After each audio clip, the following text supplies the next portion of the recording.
வாழ்க வையகம், வாழ்க வளமுடன். டியர் ஃப்ரெண்ட்ஸ், அனைவருக்கும் வணக்கம். இன்றைக்கி நம்மளுடைய சேனலில் நாம் டிஸ்கஸ் பண்ணுறது ஒரு அப்டேட்டு தான். அதாவது இன்றைக்கி டேட் என்ன அப்படின்னா ஜூன் 5 உலக சுற்றுச்சூழல் தினம். இதனுடைய மெயின் நோக்கம் என்ன அப்படின்னா, உலக சுற்றுச்சூழல் தினத்துடைய நோக்கம் என்ன அப்படின்னா, பூமியையும் இயற்கையையும் காப்பாற்ற தேவைப்படும் சுற்றுச்சூழல் செயல்பாட்டை பற்றி உலகளாவிய விழிப்புணர்வை ஏற்படுத்துதல். இதுதான் இன்றைக்கி வேர்ல்டு என்விரான்மெண்டல் டேயோடைய முக்கியமான நோக்கம். இந்த ஆண்டில் இதனுடைய கருப்பொருள் என்ன அப்படின்னா, லேண்ட் ரீஸ்டோரேஷன், டெசர்டிஃபிகேஷன் அண்ட் ட்ராட் ரெசிலைன்ஸ். ஓகேவா?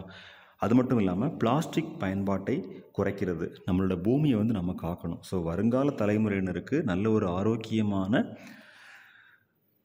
உணவு, நீர், காற்று எல்லாத்தையுமே கொடுக்கக்கூடியது இன்றைய தலைமுறையினராகிய நம்மளோட கையில் தான் இருக்குது. அதனால் நண்பர்களே, எல்லோரும் செயற்கையான பொருட்கள் பயன்படுத்துவதை தவிர்த்து இயற்கையை நாடி, இயற்கையை வணங்கி, பஞ்சபூதங்களை போற்றி நம் சுற்றுச்சூழலை பராமரித்து பேணி பாதுகாத்து நம்மையும் நம் அண்டை அயலாரையும் ஆரோக்கியமாக வாழ வைப்போம்.